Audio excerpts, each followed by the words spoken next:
Within months, other signs of aging became impossible to hide. Slower reflexes that affected my precision with the foundry controls. Joint stiffness that made the 12-hour shifts increasingly painful.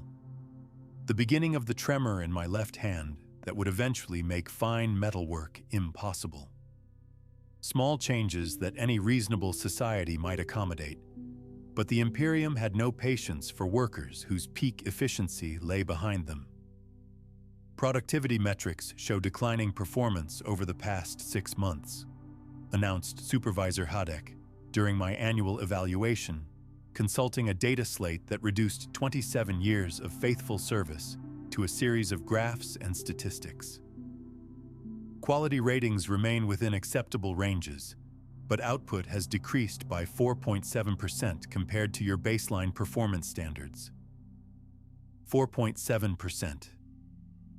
Such a small number to determine the worth of a human life, but in the cramped efficiency of hive city existence, even tiny decreases in productivity represented waste that the system could not tolerate. Every worker was expected to maintain peak performance until the moment they collapsed, and any sign of decline was viewed as the beginning of the end rather than a natural part of human aging. "Sir," I replied, trying to keep the desperation out of my voice. "The slight decrease is well within normal variation ranges. I'm confident that with minor adjustments to my work routine, I can return to full efficiency within the next quarter." Hadek's expression remained unchanged as he made notations on his slate.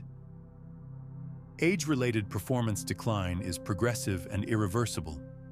Foundry operations require precision and speed that cannot be maintained by workers approaching obsolescence. You are being transferred to secondary production duties effective immediately. Secondary production duties. The phrase was bureaucratic euphemism for the slow death that awaited workers who had outlived their usefulness to the primary economy. Instead of the skilled metalwork that had defined my adult life, I would be assigned to menial tasks that younger workers weren't needed for. Cleaning equipment, sorting recycled materials, maintaining machinery that no longer required expertise to operate. The transfer was more than just a demotion. It was a fundamental redefinition of my worth as a human being. From skilled craftsmen whose work contributed directly to the Imperium's military might, I became disposable labor whose only value lay in performing tasks that were too tedious or degrading for workers who still had productive years ahead of them. The secondary production facility was located in lower level 7, far below the foundries where I had spent my career. The air was thicker here, laden with industrial pollutants that had settled from the upper levels over decades of accumulation. The workers were all older men and women whose bodies bore the marks of lives spent in service to the hive's endless hunger for manufactured goods. "Welcome to the boneyard," said Helena Vask, a woman in her 60s whose hands were gnarled from 4 decades of assembly work. "That's what they call this place, where old workers come to die slowly instead of quickly.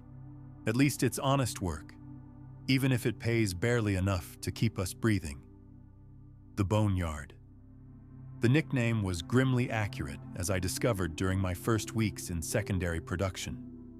The facility served as a holding area for workers whose aging bodies were no longer efficient enough for primary industrial roles, but who weren't quite ready for the final disposal that awaited those who could no longer work at all.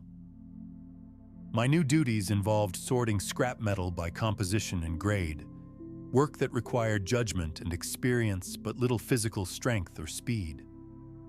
The irony was that I was probably better at identifying different metal alloys than I had ever been during my foundry years, but this expertise was now considered worthless because it was housed in a body that was past its prime for heavy industrial labor. "The trick is to stay useful," explained Matthias Kroger, a former tech specialist who had been assigned to secondary production after his eyesight began to fail. "As long as you can contribute something, they'll keep you breathing." But the moment you become a net drain on resources, they'll find an excuse to transfer you to final processing. Final processing. Another euphemism that described the fate awaiting workers who could no longer contribute anything of value to the hive's economy. Officially, it was presented as generous retirement to comfortable facilities where elderly workers could spend their remaining years in dignity and ease. In reality, it was systematic elimination disguised as humanitarian care. But understanding the system and surviving it were different challenges entirely. Each month brought new evidence of my body's gradual betrayal, joints that ached more severely, vision that required increasing effort to focus properly, reflexes that responded just a fraction of a second slower than they once had.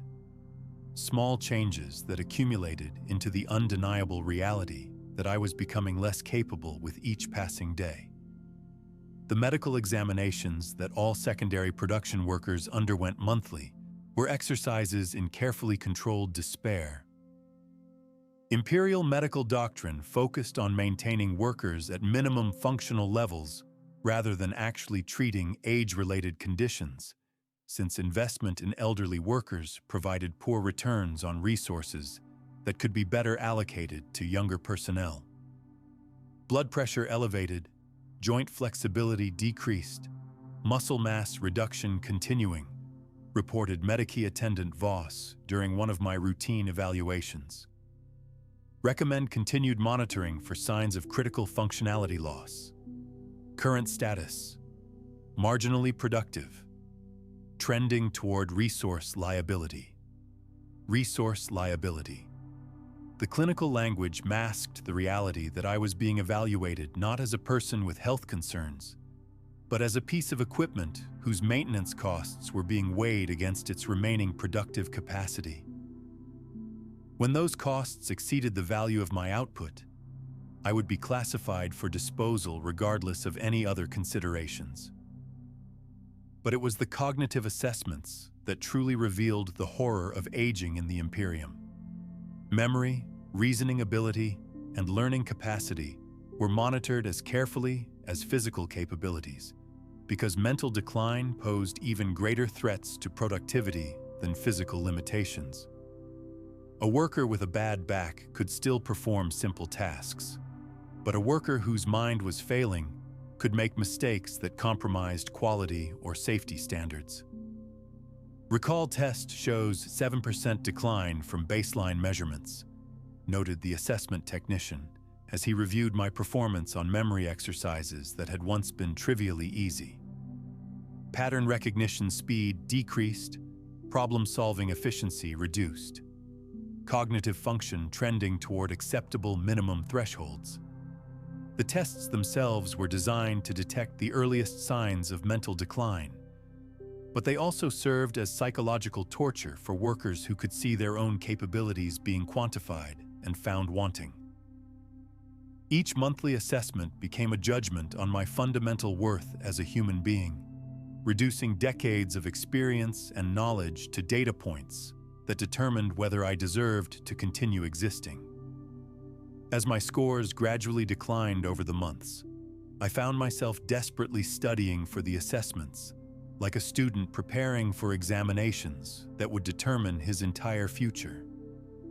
I practiced memory exercises during my few free hours, worked through logic puzzles to maintain my reasoning abilities, forced myself to learn new information to demonstrate that my mind was still capable of growth and adaptation. But the relentless pressure of proving my worth month after month was itself accelerating my decline. The stress of constant evaluation affected my sleep, which worsened my cognitive performance, which increased my anxiety about future assessments, creating a spiral that made aging feel like a race toward inevitable failure. Your psychological profile indicates excessive concern about performance metrics, observed Counselor Vex during one of the mandatory mental health evaluations that all secondary production workers received. This anxiety is counterproductive and may be contributing to accelerated cognitive decline. Recommend acceptance of natural aging processes and focus on maximizing remaining productive years. Acceptance of natural aging processes. Easy advice from someone whose own aging was still decades in the future. Someone who would never face the systematic devaluation that awaited workers whose bodies and minds began to show signs of wear. The counseling was designed not to help us cope with aging, but to help us accept our disposal when it became economically necessary. The social isolation that accompanied secondary production assignment was perhaps more devastating than the physical decline. Friends and family members who were still employed in primary production gradually distanced themselves from workers who had been marked as approaching obsolescence. Association with declining workers was viewed as potentially harmful to one's own career prospects, since it suggested acceptance of reduced standards and diminished expectations. "I understand why they avoid us," said Helena during one of our lunch breaks in the secondary production facility's cafeteria. "We remind them of what's waiting for them. Nobody wants to think about getting old when they're still young enough to pretend it won't happen to them." The cafeteria itself was a study in institutional neglect. Where primary production workers received subsidized meals with adequate nutrition and variety, secondary production workers were given the cheapest possible rations that met minimum caloric requirements. The food was processed protein paste mixed with synthetic vitamins, served in portions calculated to maintain life without providing any pleasure or satisfaction. "At least the taste doesn't matter much anymore," joked Matthias as he stirred the gray paste that constituted our daily lunch. "Half the time I can barely taste anything anyway. Small blessing, I suppose." But even the jokes carried an undertone of despair. We had learned to find humor in our degradation, because the alternative was acknowledging how completely we had been abandoned by the system we had served faithfully for decades. Laughter was a defense mechanism against the reality that we were being slowly starved of everything that made existence worth preserving. The housing assignments for secondary production workers reflected the same calculated indifference to our welfare. Instead of the individual HAB units that primary workers enjoyed, we were relocated to dormitory-style accommodations where 8 workers shared cramped quarters designed for half that number. Privacy became a luxury of the past, replaced by the constant presence of others who were experiencing identical decline and disposal. "Used to have my own place for 15 years, muttered Georg Kellner, a former crane operator whose arthritis had made him too unreliable for heavy equipment operation. "Not much, but it was mine. Now I'm sharing a room with 3 other old men who snore and smell and complain about their aches all night long." The dormitory arrangements served multiple purposes beyond simple cost reduction.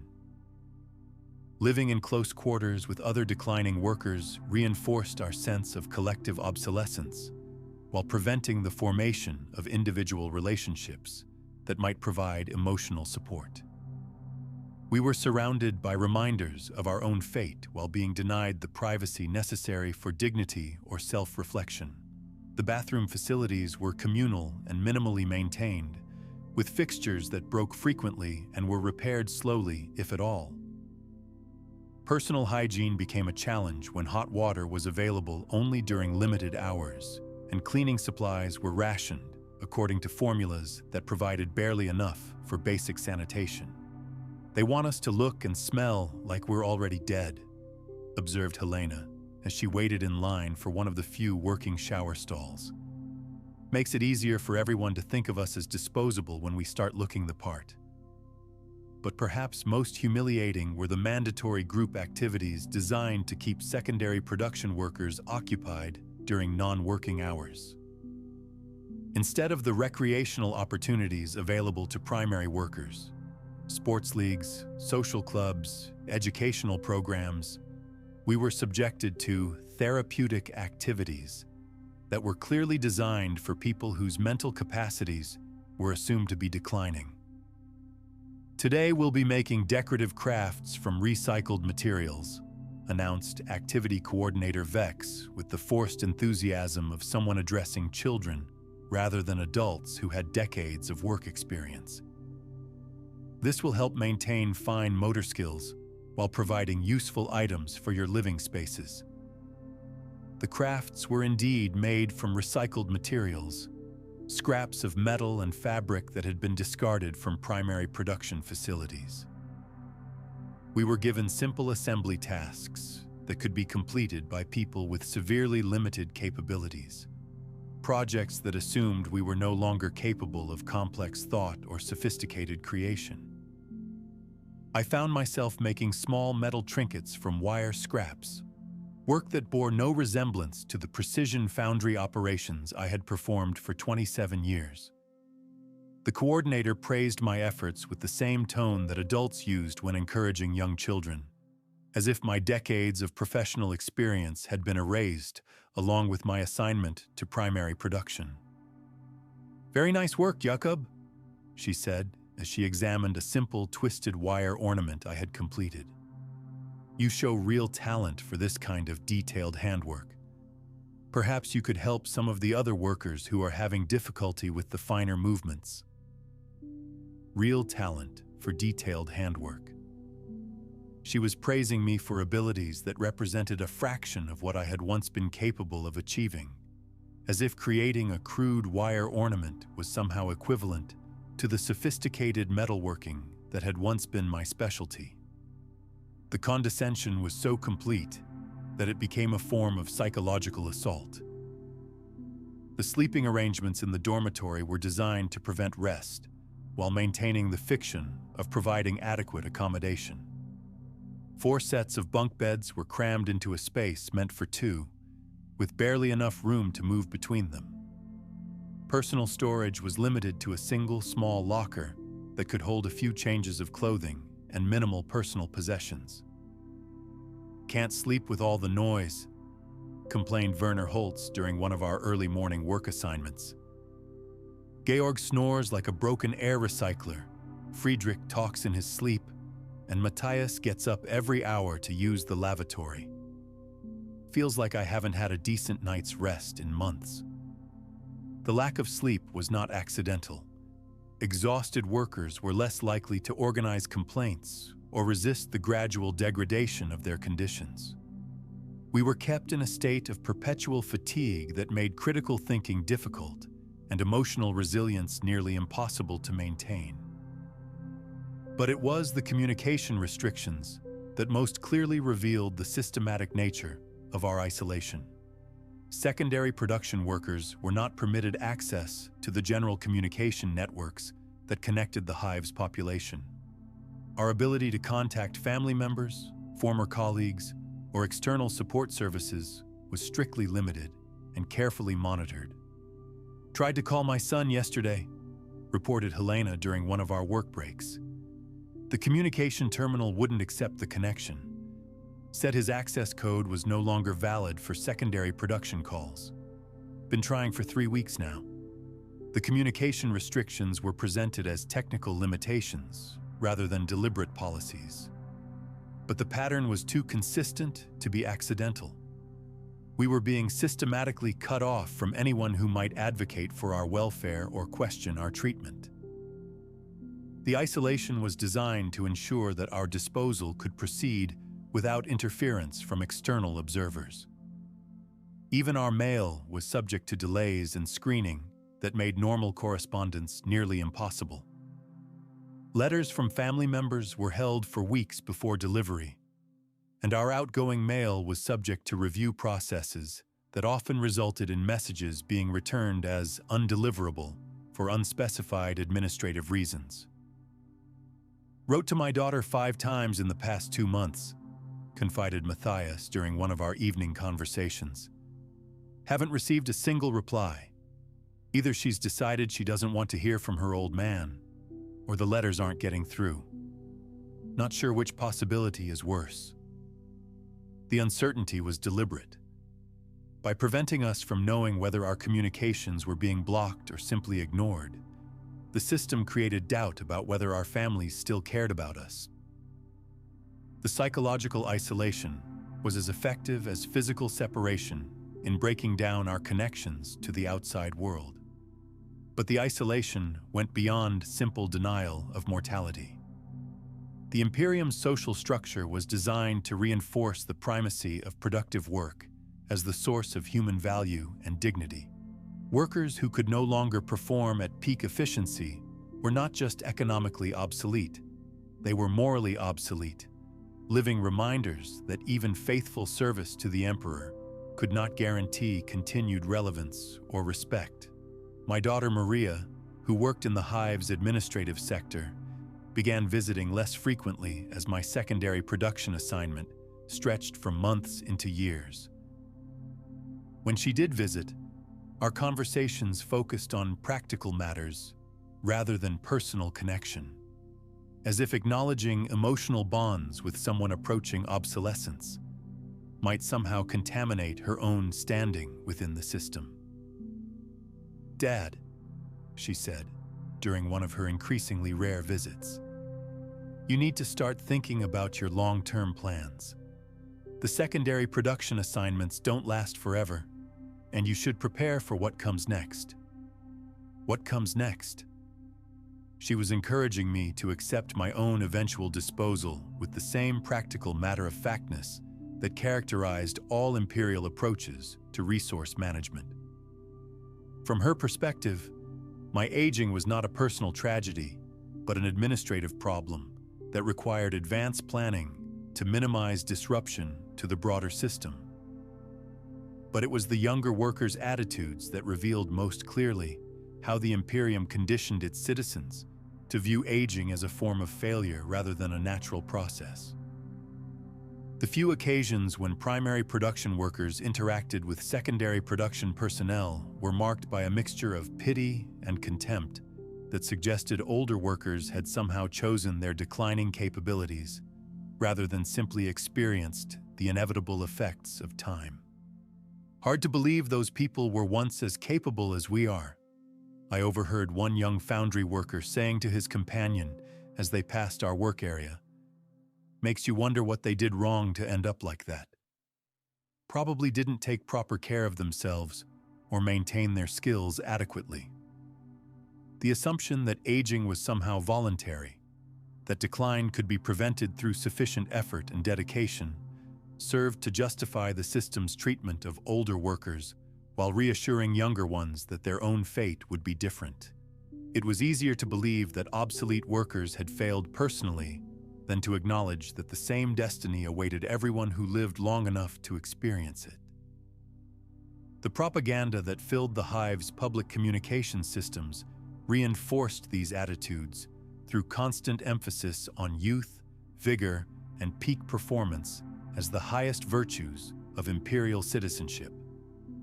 Elderly workers appeared in official media only as warnings about the consequences of insufficient dedication or as examples of the Empire's generous care for those who had completed their useful service. "The Emperor's mercy extends to all his faithful servants," proclaimed one particularly nauseating propaganda broadcast, ensuring that even those who can no longer contribute to the great work are provided with comfortable facilities and appropriate care during their final years of rest. Comfortable facilities and appropriate care. The language was carefully chosen to obscure the reality that final processing involved systematic elimination of workers who had become economic liabilities. The rest that awaited obsolete workers was permanent, administered through methods that preserved the fiction of humanitarian concern while achieving the practical goal of resource conservation. But perhaps most disturbing was the way that aging workers themselves internalized these attitudes, gradually accepting their diminished worth as natural and inevitable, rather than as products of a system that valued human beings only for their economic productivity. The monthly assessments and constant evaluation slowly convinced us that our declining capabilities made us genuinely less valuable as people, not just as workers. "I can feel myself becoming stupid," confessed Matthias during one of our conversations in the facility's break room. "Simple problems that I used to solve without thinking now require real effort." Maybe the young ones are right. Maybe we did do something wrong to end up like this. The psychological conditioning was so effective that we began to police ourselves, accepting reduced rations because our slower metabolisms didn't require as much nutrition, working longer hours for lower pay because our time was less valuable, and expressing gratitude for assignments that younger workers would have considered insulting. As my third year in secondary production began, the signs of further decline became impossible to ignore or compensate for. The tremor in my left hand had spread to affect my right hand as well, making precise work increasingly difficult. My vision required constant adjustment to focus properly, and my hearing had begun to fade enough that I sometimes missed instructions or safety warnings. "Performance metrics indicate approaching threshold for final classification review," announced Supervisor Hadek during my annual evaluation. "Recommend immediate assessment for transfer to appropriate long-term care facilities." Long-term care facilities. The euphemism for final processing was delivered with the same bureaucratic indifference that had characterized every interaction since my initial transfer to secondary production. After 30 years of faithful service, my disposal was being discussed as a routine administrative matter that required nothing more than proper documentation and efficient implementation. The classification review was conducted by a panel of medical and administrative personnel who evaluated my remaining capabilities against the minimum standards required for continued productive work. The process was designed to appear thorough and fair while reaching predetermined conclusions based on economic calculations rather than human considerations. "Subject demonstrates significant decline across multiple performance metrics," reported the chief medical examiner as he reviewed test results that documented every aspect of my physical and mental deterioration. "Cognitive function approaching minimum thresholds, motor control compromised, sensory capabilities degraded. Recommend classification for humanitarian relocation." Humanitarian relocation. Another layer of euphemism designed to make murder sound like mercy, elimination appear like generosity. The panel's decision was presented as concern for my welfare rather than cost-benefit analysis that had determined my continued existence was economically unjustifiable. But the most horrifying aspect of the review was not the decision itself, but my own response to it. After years of constant evaluation and gradual conditioning, I found myself feeling grateful that the system was providing any form of final care, rather than simply abandoning me to die in the secondary production facility. The psychological programming had been so thorough that I experienced my own disposal as evidence of imperial benevolence. The transportation to the final processing facility was conducted with elaborate ceremony designed to reinforce the fiction that obsolete workers were being honored for their years of faithful service. A ceremonial ground car decorated with imperial symbols carried me and 5 other retirees through the hive's main thoroughfares, while propaganda broadcasts praised our contributions to the Emperor's great work. Today we celebrate the dedicated service of workers whose lifetime contributions have helped build the mighty industrial foundation upon which our hive's prosperity depends, announced the ceremonial speaker as crowds of younger workers lined the streets to observe our passage.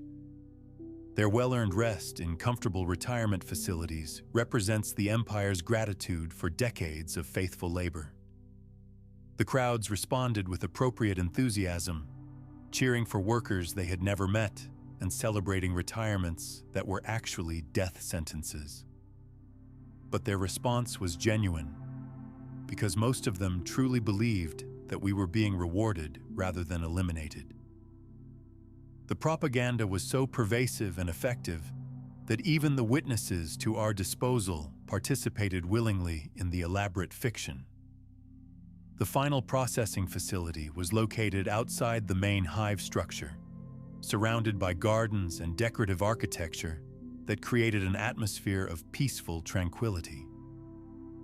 Nothing in its appearance suggested that it was a place where human beings came to die, and the staff who greeted us maintained the cheerful professionalism of people genuinely dedicated to providing comfortable care for elderly retirees. "Welcome to Sunset Gardens," announced Director Carmichael as we were helped out of the ceremonial transport. "We're delighted to provide you with the rest and relaxation you've earned through your years of dedicated service. Our facility offers every amenity necessary for a comfortable and dignified retirement. The orientation process was designed to reinforce the retirement fiction while gradually introducing the realities of final processing. We were assigned individual rooms that were comfortably furnished and decorated with personal items that had been transferred from our former living quarters. The daily schedule included recreational activities, social events, and medical care that appeared genuinely focused on our welfare and comfort. But subtle signs revealed the true nature of our situation to anyone still capable of recognizing them. The doors to our rooms locked from the outside during certain hours. The recreational activities were carefully monitored to prevent unsupervised communication between residents. The medical care focused on pain management and psychological adjustment rather than treatment of underlying conditions. The goal is to ensure that your remaining time is as pleasant and meaningful as possible, explained my assigned counselor during our first session. We understand that the transition to retirement can be challenging, and we're here to help you adapt to this new phase of your life. Remaining time. The phrasing revealed that everyone involved understood our time was limited, but the fiction of natural mortality was maintained to make our disposal seem like inevitable biological processes rather than deliberate elimination. We were not being killed. We were simply being allowed to die comfortably while receiving appropriate palliative care. The other residents were all former workers whose declining capabilities had made them economic liabilities. But the facility's atmosphere encouraged us to view ourselves as honored retirees rather than obsolete personnel awaiting disposal. The shared fiction was so pervasive that many residents seemed to genuinely believe they were experiencing well-deserved rest after lives of faithful service. "This is quite nice, actually," confided Werner Holtz, a former assembly supervisor who had been at the facility for 3 months. "Much more comfortable than the worker housing I lived in for 40 years. The food is better, the accommodations are pleasant, and the staff treats us with real respect. I feel like I'm finally being appreciated for everything I contributed." But Werner was visibly declining, as were all the residents who had been at the facility for more than a few weeks. The medical care that appeared so attentive was actually carefully calibrated to accelerate the dying process while maintaining the appearance of genuine concern for our welfare.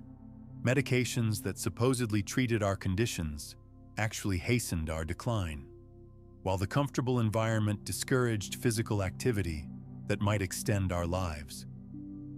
The psychological care was equally insidious, designed to help us accept our approaching deaths as natural and appropriate rather than resist the elimination that was being imposed upon us. Counseling sessions focused on life review and acceptance of mortality, while group activities emphasized the satisfaction of having completed meaningful service rather than the tragedy of being discarded by an ungrateful society. "It's important to reflect on the positive impact your work had on the hive community," my counselor reminded me during one of our weekly sessions. "Thousands of people benefited from the products you helped create. You can take pride in knowing that your life had meaning and purpose. had meaning and purpose. Past tense, as if my life was already over and we were simply conducting a post-mortem evaluation of its worth. The counseling was designed to help me view my approaching death as the natural conclusion of a complete life, rather than premature termination imposed for economic convenience. But the most effective aspect of the facility's operation was the way it gradually isolated residents from any external connections that might complicate the disposal process. Family visits were discouraged through scheduling difficulties and bureaucratic obstacles. Communication with former colleagues was prevented through technical problems with the facility's communication systems. Contact with the outside world was limited to carefully filtered media that reinforced the fiction of our honored retirement. Within 6 months, I had effectively disappeared from the lives of everyone who had known me during my working years. My daughter Maria received regular updates about my comfortable retirement and satisfying recreational activities, but she was discouraged from visiting by facility policies that supposedly protected elderly residents from the stress of maintaining demanding social connections. The final phase began when my physical condition deteriorated enough to require transfer to the facility's medical wing. The transition was presented as natural progression in the aging process, necessary medical care for conditions that had become too complex for residential support. But the medical wing was where the fiction of retirement care finally gave way to the reality of systematic elimination. We're going to make sure you're as comfortable as possible during this difficult time, assured Dr. Kellerman as I was settled into a medical bed, surrounded by equipment that monitored my vital signs and administered various substances through intravenous connections. Our focus is entirely on pain management and quality of life, rather than aggressive interventions that might prolong suffering. Quality of life, rather than aggressive interventions. The medical approach was designed to ensure that death occurred quickly and painlessly, while maintaining the appearance of compassionate care for terminal patients. The substances being administered through my IV lines were not treating my conditions, but accelerating my decline in ways that would appear to be natural progression of age-related illnesses. But perhaps most remarkably, I found myself genuinely grateful for the care I was receiving. The psychological conditioning had been so thorough that I experienced my own murder as evidence of the system's benevolence rather than its cruelty. Even as I recognized what was being done to me, I felt thankful that my disposal was being conducted with such consideration for my comfort and dignity. The dreams that came during my final days were filled with memories of my years in the foundry, the satisfaction of creating useful products through skilled labor, the pride of contributing to something larger than myself. But those memories were filtered through the facility's programming to emphasize completion and fulfillment, rather than loss and waste. When consciousness finally began to fade during my last night at Sunset Gardens, I felt peace rather than rage, acceptance rather than resistance. The system that was eliminating me had convinced me that my death was appropriate, natural, and even beneficial to the larger community that I had served throughout my working life. The final irony was that my body would be recycled into useful materials for the hive's industrial processes, ensuring that even my death contributed to the productive capacity that had defined my entire existence. Nothing was wasted in the Emperor's domain, not even the disposal of workers who had outlived their usefulness to the system that had consumed their lives. In the darkness of the 41st millennium, where there is only war, even aging had become a form of treason against the Imperium's demand for eternal productivity.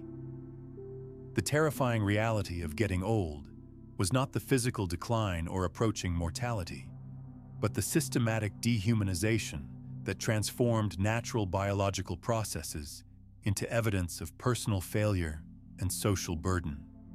The Imperium had perfected the art of making people grateful for their own elimination, convincing them that disposal was actually reward, that death was preferable to continued existence as economic liabilities. We died believing we were being honored rather than murdered, eliminated rather than executed. And in the foundries where I had spent my productive years, younger workers continued their labor with the confidence that their own faithful service would be rewarded with the same comfortable retirement that had supposedly been granted to those who came before them. The fiction was maintained across generations, ensuring that each cohort of workers would accept their eventual disposal as willingly as those who had preceded them into the boneyards and final processing facilities. The Emperor protects, they said in their prayers. But protection meant different things at different stages of life, and for those who had grown old in service to his will, protection meant being eliminated before they could become burdens on the system they had spent their lives supporting. It was the ultimate mercy in a universe where mercy itself had been redefined to serve the needs of efficient resource management rather than human compassion.